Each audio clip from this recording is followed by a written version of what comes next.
Halo semuanya. Wah, pada hari ini kita harus selalu semangat ya untuk belajar. Nah, jadi pada video ini kita akan belajar mengenai lidah statis. Di video pembelajaran ini kita akan belajar bersama Kak Atika yang merupakan mahasiswi pendidikan fisika FIP Unsri. Yuk kita simak videonya. Pernah gak sih kalian melihat sebuah kapal dengan muatan banyak atau kapal yang berlayar itu ada banyak orang di dalamnya, tapi dia tuh tidak tenggelam, dia tetap terapung di atas air tersebut. Nah, mengapa ya ini bisa terjadi? Oke, untuk mengetahui ini, yuk simak video ini lebih lanjut. Sebelum kita mempelajari lebih lanjut terkait fluida statis, kita harus mengetahui terlebih dahulu apa itu fluida. Nah, jadi fluida adalah segala jenis zat yang dapat mengalir dalam wujud gas maupun cairan. Nah, fluida juga terbagi menjadi dua, yakni fluida statis dan fluida dinamis. Namun, pada video ini kita akan belajar terkait fluida statis. Pengertian fluida statis. Nah, jadi fluida statis adalah zat gas atau zat cair yang diam. Contohnya itu adalah zat cair di dalam gelas atau bisa juga air di dalam ember. Nah, pada materi ini kita akan mempelajari mengenai tekanan hidrostatis, hukum Pascal, dan hukum Archimedes. Oke, sekarang kita akan membahas terkait tekanan hidrostatis. Sebelum membahas lebih lanjut terkait tekanan hidrostatis ini, kita harus mengetahui dulu apa itu tekanan. Nah, jadi tekanan ini didefinisikan sebagai gaya yang bekerja pada suatu bidang persatuan luas bidang tersebut. Nah, tekanan dirumuskan dengan P sama dengan F per A. Terangannya di mana P itu adalah tekanan dengan satuan Pascal, F adalah gaya dengan satuan Newton, dan A adalah luas penampak dengan satuan meter persegi.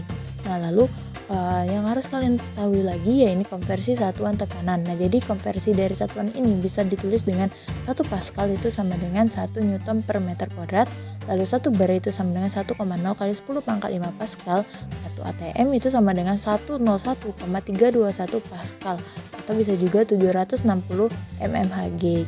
Yuk, selanjutnya kita akan membahas lebih lanjut terkait tekanan hidrostatis ini. Tekanan hidrostatis adalah tekanan zat cair yang hanya disebabkan oleh berat zat cair tersebut. Nah, tekanan hidrostatis ini dirumuskan dengan pH sama dengan rho GH, di mana keterangannya pH itu adalah tekanan hidrostatis dengan satuan Newton per meter kuadrat Pascal, dan rho adalah massa jenis fluida dengan satuan kilogram per meter kubik, dan G adalah percepatan gravitasi dengan satuan meter per second kuadrat, dan H adalah kedalaman dari permukaan fluida tersebut dengan satuan meter. Nah, jadi semakin tinggi permukaan zat cair dalam wadah tersebut, zat cair tersebut akan semakin berat, sehingga tekanan yang dikerjakan zat cair pada dasar wadah semakin berat. Oke, baiklah, setelah tadi kita pelajari mengenai tekanan hidrostatis, sekarang kita akan pelajari mengenai hukum Pascal. Nah, jadi hukum Pascal itu ditemukan oleh salah satu ilmuwan yang berasal dari Prancis, yaitu Blaise Pascal di tahun 1623. Dimana bunyi hukum Pascal ya ini, jika tekanan yang diberikan pada suatu fluida dalam ruangan tertutup diteruskan tanpa berkurang ke tiap titik dalam fluida dan ke dinding bencana. Nah, adapun rumus dari hukum Pascal ya ini P1 sama dengan P2 sama dengan F1 per A1 sama dengan A2 per F2, dengan keterangan P1, P2 itu adalah tekanan pada piston 1 dan 2 dengan satuan Pascal, dan F1, F2 itu adalah gaya tekan pada piston 1 dan 2 dengan satuan Newton. Lalu A1, A2 adalah luas penampang pada piston 1 dan 2 dengan satuan meter persegi.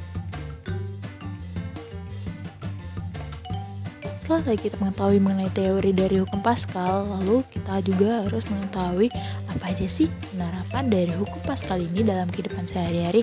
Nah, di sini contohnya itu ada dongkrak hidrolik, lalu ada rem hidrolik, dan juga ada pompa hidrolik. Oke, setelah kita mempelajari mengenai hukum Pascal, sekarang kita akan mempelajari mengenai hukum Archimedes. Nah, jadi hukum Archimedes ini ditemukan oleh seorang ilmuwan terkemuka dari Yunani pada tahun 287 sampai 212 sebelum Masehi yang bernama Archimedes. Nah, kita mungkin udah sering banget nih atau udah nggak asing lagi ya denger cerita dari penemuan Archimedes ini. Nah oke, kita langsung saja ya, langsung masuk ke materi dari hukum Archimedes ini. Jadi, benda yang terendam dalam fluida beratnya itu tampak lebih ringan daripada saat berada di luar fluida. Seperti ketika ada batu besar yang akan sulit Anda angkat dari permukaan tanah, tapi seringkali dapat dengan mudah diangkat dari dasar sungai. Nah, contoh lainnya itu seperti ketika kalian menggendong teman kalian ketika di darat, kalian merasa berat sekali teman kalian, tapi ketika kalian menggendong teman kalian di dalam air, kalian merasa teman kalian itu ringan. Nah, itulah contohnya. Lalu ada bunyi dari hukum Archimedes, yakni gaya apung pada suatu benda yang tercelup dalam fluida sama dengan berat fluida yang dipindahkan oleh benda tersebut. Adapun rumus dari hukum Archimedes, yakni Fa sama dengan F2 dikurangi F1 sama dengan rho F dikalikan G dikali A dikali H2 dikurangi H1 sama dengan rho F dikali G dikali A dikali delta H sama dengan rho F dikali G dikali Vt sama dengan Mf dikali G. Nah, kalau secara umum rumusnya Archimedes ini adalah Fa sama dengan rho F dikali G dikali Vt dengan keterangan Fa sama dengan gaya angkat ke atas dengan satuan Newton, rho F adalah massa jenis fluida dengan satuan kilogram per meter kubik, lalu G adalah percepatan gravitasi dengan satuan meter per second kuadrat, dan Ft adalah volume benda yang tercelup atau volume fluida yang dipindahkan dengan satuan meter kubik, dan A adalah luas penampan dengan satuan meter persegi, lalu delta H adalah selisih tinggi dengan satuan meter. Setelah kita mempelajari mengenai sejarah hukum Archimedes, lalu bunyinya dan juga rumusnya, sini pada hukum Archimedes ada 3 keadaan benda dalam fluida, yakni benda mengapung, benda melayang, dan juga benda tenggelam. Nah, pembahasan pertama yakni mengenai benda mengapung. Jadi bisa kalian lihat pada gambar di samping, yaitu posisi telur itu mengapung dalam air. Mengapa? Hal ini disebabkan karena massa jenis benda itu lebih kecil daripada massa jenis fluida. Nah, maka dari itu benda itu akan mengapung. Nah, dan juga posisinya itu akan berada di setengah di atas permukaan fluida dan setengah lagi tercelup di fluida. Adapun syarat benda mengapung yakni rho B lebih kecil dari rho F. Nah, selanjutnya yakni benda melayang. Nah, jadi seperti yang bisa kalian lihat pada gambar di samping, itu ada posisi telur itu melayang dalam air. Mengapa? Hal ini karena massa jenis benda itu sama dengan massa jenis fluida. Nah, jadi benda itu akan melayang dan posisinya itu tidak menyentuh dasar dan juga tidak menyentuh atas permukaan. Adapun syarat dari benda mengapung yakni rho B sama dengan rho F. Nah, selanjutnya yakni benda tenggelam. Nah, pada benda ketenggelam ini disebabkan karena massa jenis benda itu lebih besar daripada massa jenis fluida. Maka dari itu benda itu akan tenggelam dan posisinya itu benar-benar akan menyentuh dasar permukaan. Nah, adapun syarat dari benda tenggelam yakni rho B lebih besar dari rho F.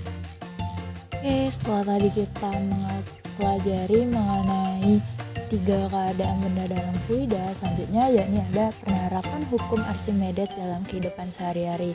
Nah, di sini contohnya itu ada balon udara. Mungkin kita udah sering banget ya lihat yang namanya balon udara, dan juga ada kapal laut. Ini sering banget digunain untuk nyebrang pulau, ngangkat barang gitu. Nah, terus ada juga kapal selam dan juga ada hidrometer. Nah, hidrometer ini tuh adalah alat yang digunakan untuk mengukur berat jenis cairan gitu. Gimana nih? Masih mau lanjut? Lanjut, Kak. Oke, kita lanjut ke contoh soal ya. Kita langsung ke contoh soal ya, di mana sebuah benda dengan volume 200 cm3 terapung dalam air. Massa jenis benda dan massa jenis zat cair berturut-turut 0,8 gram per cm3 dan 1 gram per cm3. Berapa volume benda yang muncul di atas permukaan air? Pembahasannya yaitu pertama kita cari volume benda yang tercelup terlebih dahulu. W sama dengan Fa. Rho B dikali G dikali VB sama dengan rho F dikali G dikali V2. Rho B dikali VB sama dengan rho F dikali V2. Nah, kita tadi telah mengetahui nilai dari VB dan juga rho B. serta rho F. Lalu kita masukkan nilai-nilainya. Ini 0,8 gram per cm kubik itu nilai dari rho B, dan 200 cm kubik itu nilai dari VB sama dengan 1 gram per cm kubik nilai dari rho F dikali dengan V2. Maka setelah kita hitung didapatkan V2-nya yaitu 160 cm kubik. Nah, selanjutnya kita cari volume benda yang muncul ke permukaan air. V sama dengan V1 ditambah V2. 200 cm kubik sama dengan V1 ditambah 160 cm kubik. V1 sama dengan 200 cm kubik dikurangi 160 cm kubik. V1 didapatkan 40 cm kubik. Nah, jadi volume benda yang muncul di atas permukaan air adalah 40 cm kubik.